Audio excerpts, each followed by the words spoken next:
सौभाग्य कोहिनूर श्रीमान संजय जैन, श्रीमती ममता जैन परिवार, ग्रेटर कैलाश दिल्ली। सौभाग्य भक्त श्रीमान विजेंद्र जैन, श्रीमती निर्मल जैन परिवार, गुरुग्राम। सौभाग्य भक्त श्री मनीष गोधा, श्रीमती सपना गोधा, गोधा एस्टेट परिवार, इंदौर। सौभाग्य भक्त श्रीमती कुंती देवी जैन, श्री राजीव जैन, श्रीमती मीनाक्षी जैन, कावेरी जैन, उदय जैन, सिविल लाइंस परिवार, दिल्ली। सौभाग्य भक्त Shri Amit Jain, CA, Shrimati Anshul Jain, Anshika Jain, Anuttar Jain, green park परिवार, दिल्ली। अस्मिन् विमल केवल बोध बहनो पुण्यम समग्रमहमेक मना जुहोमि। ओम विधियग प्रथमाग्रह जिन प्रथमाग्रे पुष्पाली छिपामि। हे आदि बाबा नाम बड़ा प्यारा, यही हमें पार लगाएगा।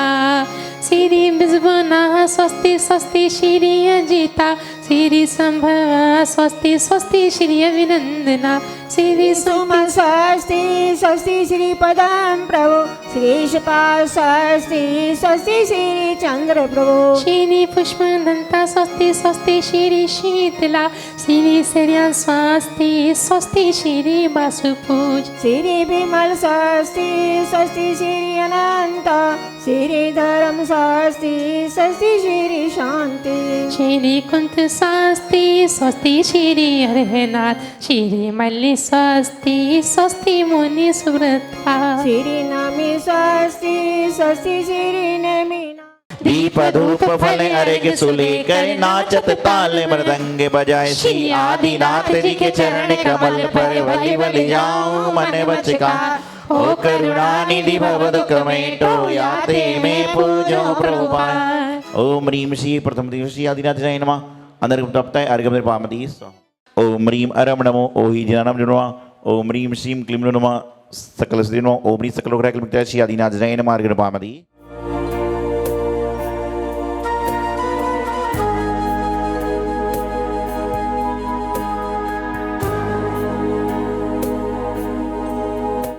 कौन है सुखी? जो हमारे अनंत सुखी हैं कौन है? पहले तो हमारे अनंत देव हैं, वो ही सुखी हैं, क्योंकि ऐसा सुख तो किसी के पास है, तो सबके पास है, लेकिन अभी प्रकटता में नहीं है। उसके बाद सुखी कौन है? हमारे संत हैं, हमारे दिगंबर संत हैं, उनके बाद वो सुखी हैं। क्योंकि वो सुखी किस लिए हुए हैं? क्योंकि उन्होंने सब कुछ छोड़ दिया। जब तक हम पकड़े रहेंगे, जब तक दुखी ही रहेंगे, क्योंकि जितने भी संबंध हैं वो बंध के ही कारण हैं। बंधुओं, जब हम मंदिर में आते हैं तो हम भगवान के आगे क्या करते हैं सारा दिन? जब आते हैं भगवान के आगे, वहाँ से तो कहते हैं भगवान हम आप जैसे हो जाएं, लेकिन हम करते क्या हैं? बस सारे दिन वहाँ आके दुखड़े ही रोते रहते हैं अपने, कि भगवान हमें ये दे दो, हमारी ये इच्छा पूरी हो जाए, हमारा ये कार्य हो जाए। सभी यही मांगते हैं, चाहे अपने मन से मानो या ना मानो, लेकिन मांगते तो सब यही हैं। लेकिन एक ही भगवान के पास क्या है? कुछ है भगवान के पास? जो कुछ था वो सब यहीं पर ही दे गए। अब और क्या चाहिए? अब जो चीज़ है, जो उन्होंने प्राप्त कर ली, वो हम सबके पास भी है। ऐसा नहीं है क्योंकि उनके पास अनंत सुख है तो उन्होंने अपना प्रकट कर लिया, लेकिन हम अनंत सुख हमारे पास भी है, क्योंकि भगवान किसी को ना कुछ देते हैं और ना ही कुछ लेते हैं। लेकिन जो उन्होंने अपना अनंत सुख था उन्होंने प्रकट कर लिया, और हम अभी किस में लगे हुए हैं? पर में ही लगे हुए हैं कि हमें इससे सुख मिल जाएगा, हमें उससे सुख मिल जाएगा। सारा दिन इसी दौड़ में लगे रहते हैं, सुबह से शाम तक हमारा 24 घंटा इसी में जाता है कि क्या करें हम कि जिससे हमें सुख मिल जाए। लेकिन सुख मिलता है? वो सुख नहीं है, वो सिर्फ सुखाभास है कि कुछ क्षण के लिए हमें सुख मिलता है, तुरंत हमें फिर दुख खड़ा हो जाता है। महानुभाव, भाई माता जी बता रही थी आपको कि प्रत्येक व्यक्ति सुखी होना चाहता है, और मान लो कोई कारण से सुखी नहीं भी हो रहा तो दुखी होना तो चाहता ही नहीं। लेकिन आपने कभी विचार किया कि संसार में 4 तरह के लोग हमेशा दुखी रहते हैं? 4 प्रकार के लोग कभी जीवन में सुख पा ही नहीं सकते, चाहे वह मंदिर में आ जाएं, चाहे संत समुदाय में आ जाएं, और चाहे वह संत ही क्यों ना बन जाएं। क्योंकि गुरुदेव कहते थे कि आवरण मात्र से कुछ नहीं होगा, आवरण के साथ में आपको जीवन में आचरण भी लाना पड़ेगा, आचरण में भी उतारना पड़ेगा। तो 4 तरह के लोग जीवन में कभी सुखी हो ही नहीं सकते, चाहे वह संतों के पास पहुंच जाएं, संत बनने का प्रयास करें, मंदिर में आ जाएं, इवन भगवान के समोसा में भी यदि पहुंच जाएं तो भी वह सुखी नहीं हो सकते। तो कौन कौन से 4 लोग हैं? तो पहले हैं ईर्ष्यालु। कौन से? ईर्ष्यालु। दूसरे हैं झगड़ालु। पहला है ईर्ष्यालु, दूसरे हैं झगड़ालु, तीसरे हैं चुगलखोर और चौथे हैं नाराज होने वाले। कितने लोग हो गए? पहला तो ईर्ष्यालु है, दूसरा झगड़ालू है, तीसरा चुगलखोर है और चौथा नाराज होने वाला है। जिस व्यक्ति के अंदर ये लक्षण पाए जाएंगे वह जीवन में कभी सुखी हो ही नहीं सकता। ईर्ष्यालु मतलब कैसा है कि ईर्ष्या करना, लोगों से बात बात पर ईर्ष्या करना कि मेरे पास में ये है, उसके पास ये नहीं है, और उसके पास में ये है तो मेरे पास क्यों नहीं है। आज संसार में आदि समस्याएं ऐसे ही खत्म हो जाएं यदि मालूम चल जाए कि हर व्यक्ति एक जैसे कपड़े पहनेगा, हर घर में एक जैसा भोजन बनेगा, हर घर में एक जैसी गाड़ी होगी, हर घर में एक जैसी टीवी होगी, तो मैं समझता हूं संसार के आधे आदमियों की उम्र तो वैसे ही बढ़ जाए।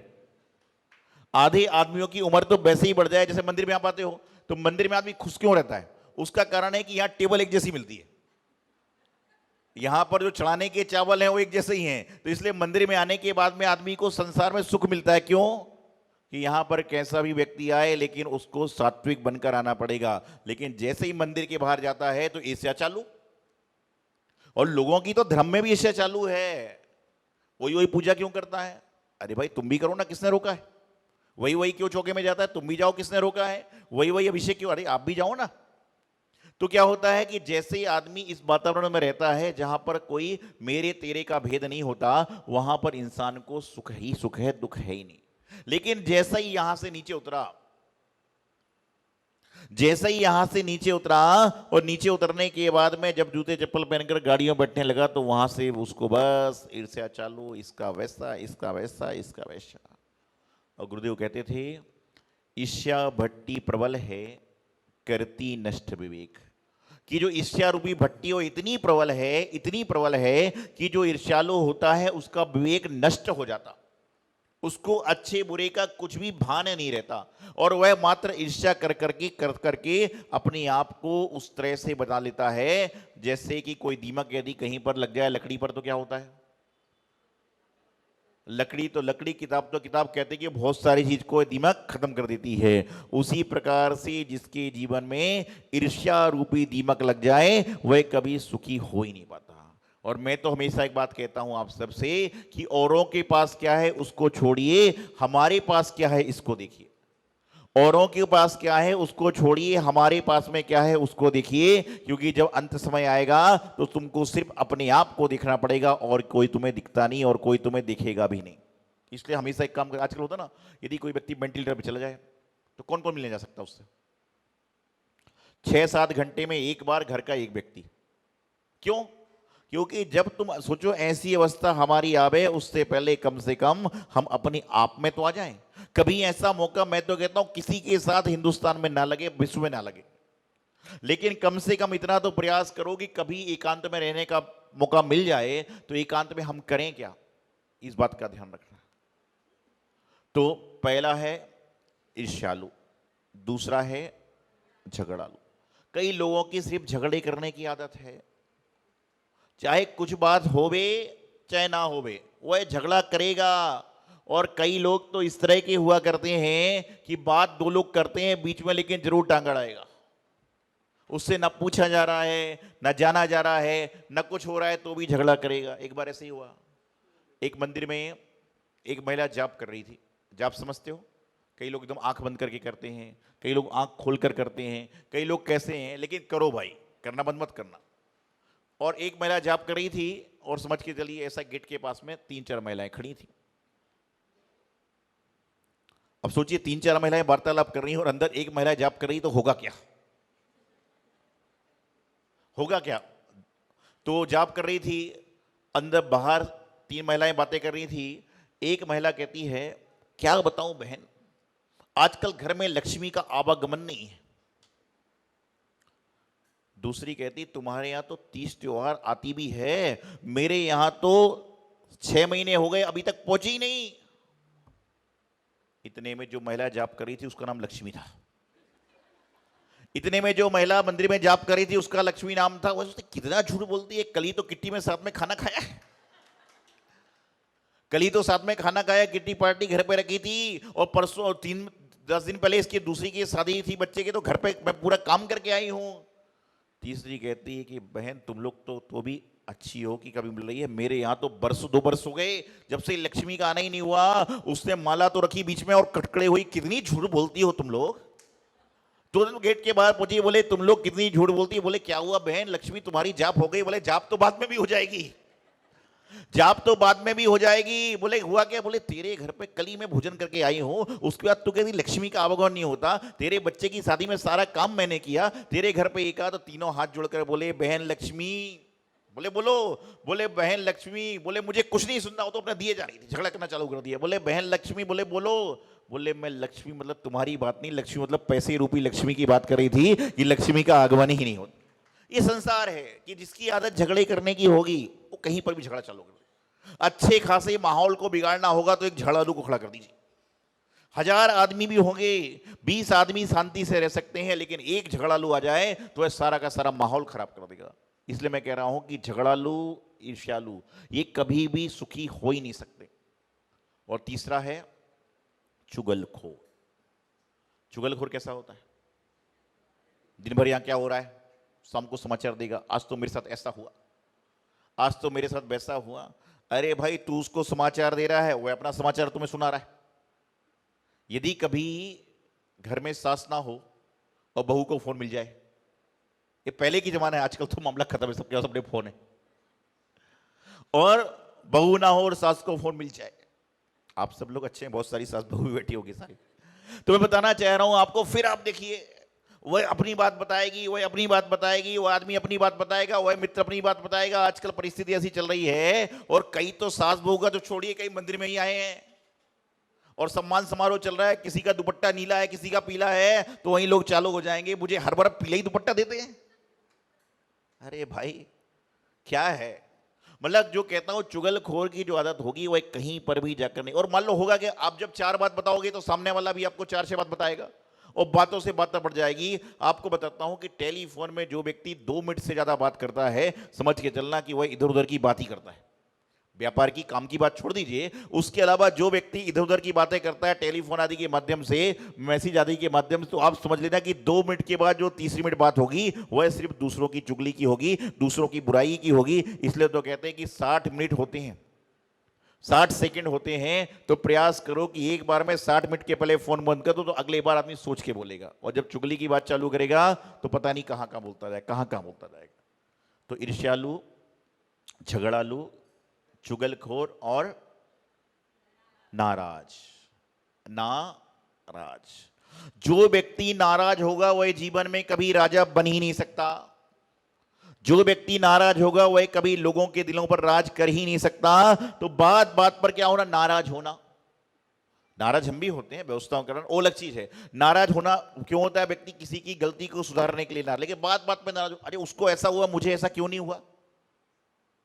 अरे भाई आप इस करने के लिए आए हो, मंदिर में इसलिए आते हो, संतों के पास इसलिए आते हो, घर में इसलिए आते हो। अरे आपकी व्यवस्था बन रही ना। वो देखो आज के समय में सबसे ज्यादा समस्या यदि है तो लोगों को, ईर्ष्यालुओं को है कि दूसरों से ईर्ष्या करना, झगड़ा करने की प्रवृत्ति है, नाराज होने की प्रवृत्ति है, चुगली करने की प्रवृत्ति है। यदि कोई व्यक्ति मंदिर में नहीं आया और उसको मंदिर का हालचाल लेना हो तो शाम को जो व्यक्ति स्वयं मंदिर में आया था उसको फोन लगाए। जो बात संतों को पता नहीं चलेगी अपने बारे में, उसको पता चल जाती है।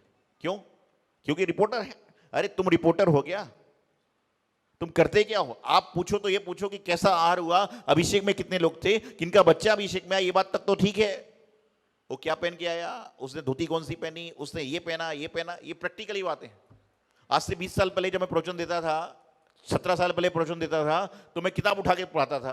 तो 2-4-6 लोग आए, बोले महाराज जी किताबें तो घर में बहुत सारी पढ़ते हैं, आप तो जीवन की किताब पढ़ाओ। तो जब से मैंने अपने आप को परिवर्तित किया और आप सबके बीच में जो आपके जीवन की गाथा है, संतों की गाथा, ग्रंथों की गाथा तो सुनाते हैं समय समय पर, लेकिन जब प्रवचन का दौरान आता है तो उस समय आपके जीवन की जो किताब है उसको पढ़ाने का प्रयास करता हूं। तो बता रहा हूं कि मतलब बात इस तरह की है। ईर्ष्या कैसी है?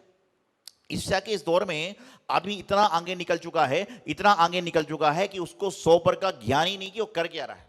एक साड़ी की दुकान पर कुछ लोग पहुंचे, बोले अच्छी से अच्छी साड़ी देना।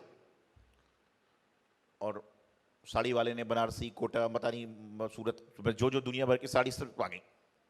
बोले और अच्छी लाओ, और अच्छी ले आया, और अच्छी लाओ, और अच्छी ले आया।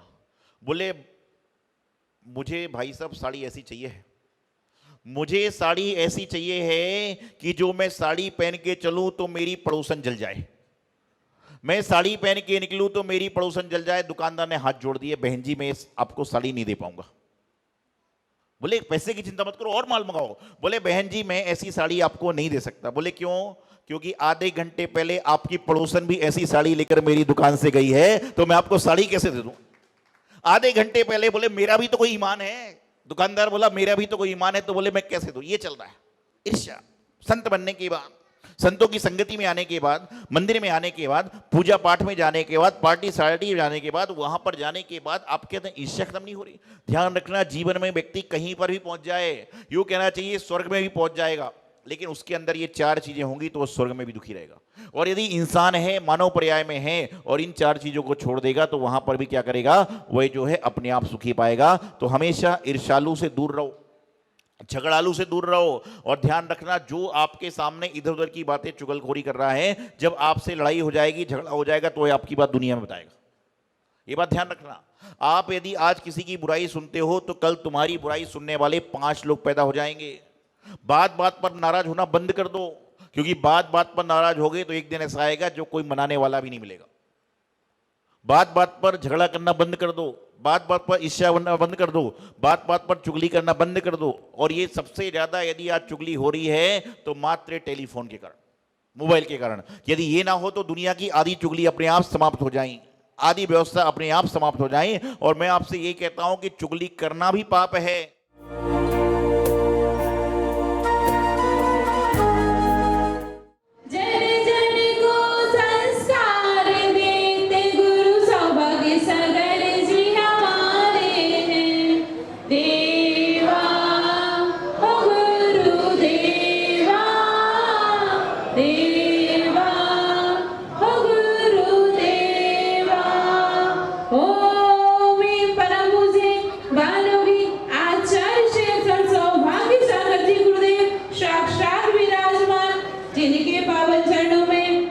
मन से, वचन से, काय से बड़ी भक्ति भावपूर्वक जला दी अर्घम नृपामिति स्वाहा। नमोस्तु गुरुदेव, नमोस्तु गुरुदेव, नमोस्तु गुरुदेव। सौभाग्य कोहिनूर श्रीमान संजय जैन, श्रीमती ममता जैन परिवार, ग्रेटर कैलाश दिल्ली। सौभाग्य भक्त श्रीमान विजेंद्र जैन, श्रीमती निर्मल जैन परिवार, गुरुग्राम। सौभाग्य भक्त श्री मनीष गोधा, श्रीमती सपना गोधा, गोधा एस्टेट परिवार, इंदौर। सौभाग्य भक्त श्रीमती कुंती देवी जैन, श्री राजीव जैन, श्रीमती मीनाक्षी जैन, कावेरी जैन, उदय जैन, सिविल लाइंस परिवार, दिल्ली। सौभाग्य भक्त Shri Amit Jain, CA, Shrimati Anshul Jain, Anshika Jain, Anuttar Jain, green park परिवार, दिल्ली।